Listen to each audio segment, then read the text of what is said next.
Thank you all for coming today. My name is Loida Colon. I'm co-director of Justice Committee. Before we begin, I want to acknowledge some of the families who are here whose loved ones have been killed by police. That's Joshua Lopez, the nephew of John Collado, Iris Baez, mother of Anthony Baez, Darlene Armstead, the sister of Clifford Glover, Carl Stubbs, father of Clifford Johnson. Also want to acknowledge Reverend Daughtry and Assembly Member Court. As you know, today was the fourth day of the disciplinary trial for Daniel Pantaleo. Daniel Pantaleo is the NYPD officer who placed Eric Garner in a chokehold and strangled him to death. Today, 4 police officers testified. 4 NYPD officers who are at the scene at varying times. And I think it's extremely important that we start this by saying that Black Lives Matter. Black Lives Matter. Black Lives Matter. Black Lives Matter. Eric Garner's life mattered. Eric Garner's life mattered. One more time, loud as hell. Eric Garner's life matters.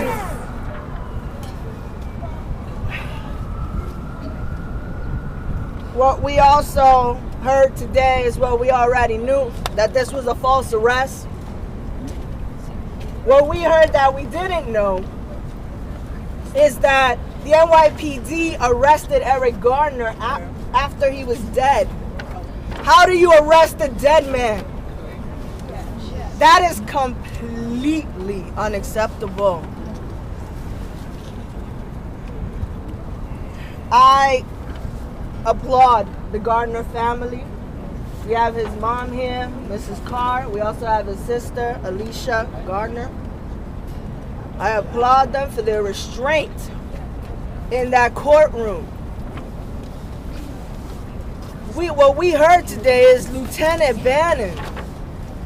We heard him testify, and what we saw was his text messages were on the wall, were projected.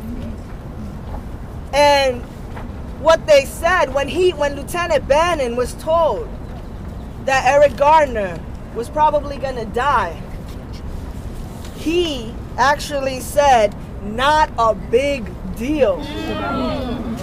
Shame. This is projected. Shame. Shame. Eric Garner was a human being. This is a person. And this is a person who had just stopped the fight in his community.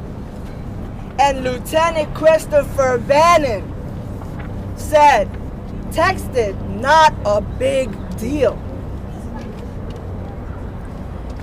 It's a big deal to his family, because Eric Garner's life mattered to his family. Eric Garner's life matters to us, and Eric Garner's life mattered to the millions of people who took to the streets in 2014 demanding justice for Eric Garner.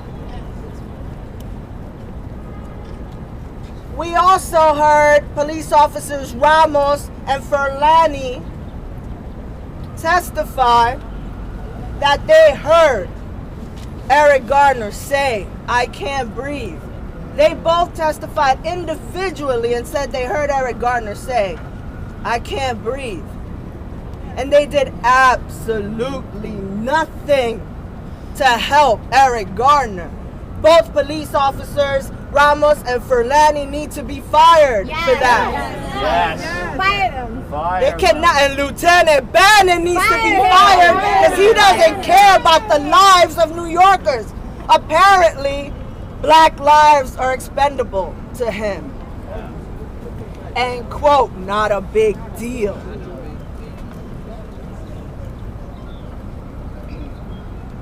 Stu London continues his narrative, attempting to confuse people.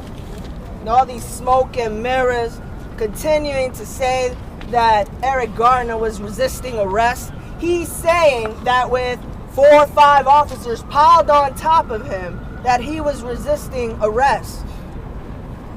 I want all of you to think about this.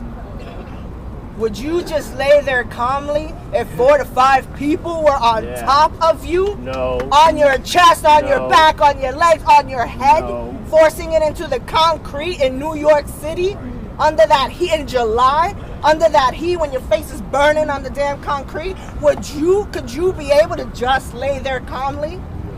We need to stop spreading and believing Stu London's lies. Because the bottom line here, he's trying to take away from the facts. The fact that this was a chokehold. This is the NYPD's definition of a chokehold. That's right. This was a chokehold. All those officers heard. It's important. All these officers heard Eric say, "I can't breathe." Eric Garner said, "I can't breathe" 11 times. And all that time, they did absolutely nothing. That's not a second. To say it with me 11 times. To see they could have done something. They could have stopped compressing his throat, his chest. Ready? I can't breathe. I can't breathe. I can't breathe. I can't breathe. 4, I can't breathe. 5, I can't breathe. 6, I can't breathe. 7, I can't breathe. 8, I can't breathe. 9, I can't breathe. 10, I can't breathe. 11. I can't breathe. Now I'm gonna bring up his mother, Eric Garner's mother, Mrs. Gwenn Carr. Yeah. Good afternoon. Thank you. It's so disturbing, so disheartening for me to sit in the courtrooms and listen to these officers, the things they say, and they say it without any remorse. Anything, nothing what comes to their mouth comes out of it. And to hear that officer say today, when he got the call that Eric was probably deceased, and said, "No big deal." Shame. Disgusting. No big deal. Now, if one of your loved ones or one of his loved ones was on the ground dead, and someone come up to you and say, "It's no big deal," how would you feel about it? I think this officer should be off the force. He should not be in charge of anybody. Shame. Pantaleo got to go. Those officers got to go. Ramos. Those disconcerted officers, Ramos, all of them has to go. Let's say their names again, Lord. Let's say their names. What's their name? Ramos. Ramos. Let's start with Daniel Pantaleo. Lieutenant Christopher Bannon. Lieutenant Christopher Bannon. Police Officer Ramos. Pray for Lonnie. Police Officer Fulani. Sergeant Kizzy Adonis. Let's be clear. And Let's other be names clear. we You don't don't have. have all their names yet. And then there's other names that we don't have. These are the only ones that testified. These are the ones that came in to side with the defense. Stu London is still with his shenanigans, still saying that Eric caused his own death, when they had his hands behind him. Can you imagine how hard, especially the size my son was, how hard it is to breathe with your hands behind you? You're on the hot ground, the officers are pouncing on you, and you're asthmatic. Can you just imagine that? Every night when I imagine that, I just have to try to get it out of my head so that I can sleep. Because I can't sleep, because then I can't breathe. And just being in this courtroom, I'm just at my wit's end. Just listening, but I have to be here. I have to listen to what these officers are bringing, because some of this stuff I have not even seen before. I have not even heard. When I seen how Pantaleo yesterday, when he knew he had murdered Eric, he gave a yes. Can you believe he gave a yes? You do that for a human being? You are glad that you murdered a human being? So that's intent. I don't care what anyone says. That is intent. And you know, I'm not going to rest until those officers are off the force. And then maybe they can't breathe. Wow. Yeah. No, because I can't breathe. And if I can't breathe, they shouldn't breathe. Off the force. Thank you. Get them off So the force. before we go into Q&A, we'd like to acknowledge the groups that are here today who have been working to support the Gardner family. That's Justice Committee and other communities united for police reform members and partners, Justice League, Brooklyn Movement Center, Legal Aid Society, Surge New York City, National Action Network, Vocal New York, Jews for Racial and Economic Justice, the NAACP, Legal Defense Fund, Rise Up Kingston, DSA, Alliance for Quality Education, and 100 Black Men. And I would like to thank all of these organizations for standing with me. A lot of these organizations you don't know. They're in the background, but they're working very hard. That's right. They're working with me. You see them standing with me. Look at all behind me. Look who's here with me. Acknowledge them. This is my backup. If it wasn't for them, I would not be here. I would not be here with you. They are my backup. Lorna stands here every day with me. We have Nan that stands here with me. We have Michael, a 100 Black Men, who is my cousin. They all stand with me every day. And I don't know. I wouldn't know what to do without them. Thank y'all. Thank y'all so much. Thank you, Gwen. Any questions? Yeah. Ms. Carr, before today, were you aware that they had actually begun processing the paperwork for your son's arrest? No, I did. I was not aware of that. That is completely blew me away. Completely blew me away. That how do you arrest a dead man? That means it's just paperwork and business as usual. They do not think of us New Yorkers as human beings, especially not the black and the brown. And this we have to stop, because we are all citizens and we are all human beings, and we should be treated as such. Ms. Carr, this is the first time you stayed in the courtroom to watch the video of your son's incident, and we noticed you stayed the whole time. Can you talk a little bit about your decision to do that? I stayed in the courtroom. I wasn't watching the video if you were watching me. I was listening. I couldn't help. I was putting earplugs in whenever possible, but I wanted to hear the statement.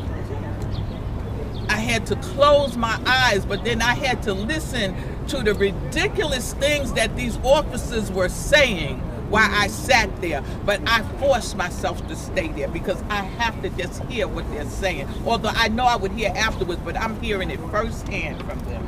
Ms. Carr, is this the first time that you were actually in the room and hearing from some of the officers who were there and responded the day of your son's death? This is the first time I'm hearing from the defense today, yes. But those officers who were there and Oh no, I never came in contact or had any kind of correspondence or anything from them before. Were there questions that you felt should have been asked that weren't brought up to these other officers who were there that day and participated in the arrest? Of course, there's plenty of questions. I have a laundry list that should be asked of them. Ms. Carr, was that Eric's kids in the audience today? I mean, sitting in the seat? One of his daughters was there, yes. So go ahead. Lieutenant Bannon said that when he was driving on Bay Street that day, I didn't know his son was there too. I didn't see him. I was up in the front. Yes, he said that when Lieutenant Bannon said that when he was driving on Bay Street that day, he didn't know the race of the people who were in front of the storefront that day. Do you believe him? I don't believe that. Was this your first time reading the text messages? The first time reading the text messages, but he knew the race of the people who was there. I believe he said he didn't know the race of the people that were there because he was too far away to see what was going on. So, and that's important to say. Like he was the highest ranking officer that was there. He never actually came to the scene. He stayed far away. So far away, he can't even tell the race of people. Mrs. Carr, when's the last time that you spoke with the DOJ, and what did they talk to you about? It's been a long time. I haven't talked to them in the recent present, and they haven't talked to me about anything. Could you give me a time frame of like how recent that is? It was a month? Has it been 2 years? 2 years. Mrs. Carr, can you Sorry. You're on break tomorrow. You're Yes. on break Monday. Walk Yes. us through how you're going to make it through the weekend. Are you going to be anxious over the weekend getting to Tuesday? Do you need a break? Kind of walk us through how that break is going to impact you. No, I'm having a break because they're giving me a break, but actually in my mind I'm not taking a break because my mind is still here because I want to know what is the outcome of this decision, how it's going to be handled. So I'm still, even though I'm not here embodied, my mind is still going to be here. And because this is not a traditional trial, No, they it's have not. between about 60 days to make their decision. So kind of, again, are you going to be anxious or, you like you said, it's been 5 years, kind of Yes, characterize 5 that for us. years and still no justice. And also, that means that my son's anniversary and commemoration is coming up before I'll even hear a decision, which is horrible, which is, they're keeping me waiting. They're postponing me again. Ms. Carr, and just to be clear, it's not that she'll actually be, like, they'll make a determination in 60 days. They can take as long as they want. Maldonado can take as long as she wants to write her report and make her recommendation, and then Police Commissioner O'Neill can also take as long as he wants. So right now the Gardner family actually has no idea when they will hear. And 50, the Gardner family hasn't been told whether or not they'd even be told what the result of this is, because 50A has not been repealed. So they can cite 50A saying that the Gardner family is not allowed to know what happened. Or that the public. Yeah, Ms. Carr, or the public, for that matter. You've been fighting for 5 years now for justice for your son. Yes. Can you talk a little bit about how this has affected you personally and your family? Well, it has affected me tremendously because I'm still in limbo. Every day I fight this. It's just a news story to some people, but it's my life. I live it every day. And sometimes I'm up and sometimes I'm very down. So when I wake up in the morning, I just have to pray because I don't know what kind of mood that I'm going to be in for that day. Dean. Are you concerned about technicalities in this case? Because they were talking about they don't only have to prove patrol guide violations, but they have to prove that a crime was committed. And I didn't hear a lot about crimes being committed here. Are you concerned about if you read the patrol, this is why we're here now, because they see that there's a possible crime committed. The timeline for them when they don't charge an officer is 18 months. So it's been 5 years. So now they see that there is a possible crime. So that's why we got a trial now. And the patrol guide says clearly, the only thing in the patrol guide from 2006 to 2014 that says prohibited in big dark bold letters and in capital letters is the chokehold.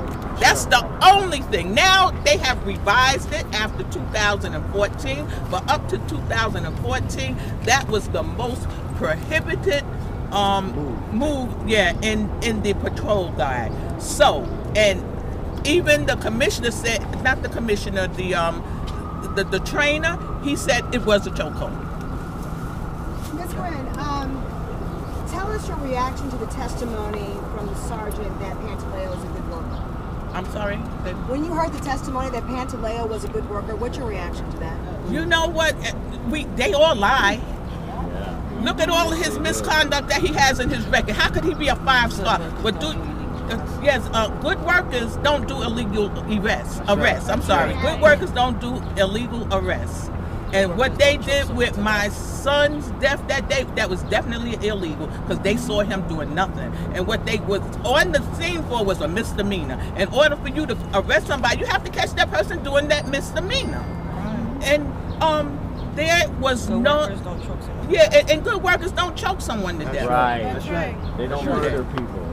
So, can I just ask about the process itself? This is obviously taking place at one police plaza in a very small room, and lots of people want to get in and sometimes can't get in. Do you wish this had been taking place in a more public arena? Yes, I would. So everybody who wanted to get in could get in, and it's, you know, it's just very, very, yes, the public has a right to know what's going on in the courtroom. And I think this was strategically done, so only just a few of my family members, a few of my friends could get in. And you know, every day we have to go through roll call in order to get into the courtroom. And I think it's disgusting.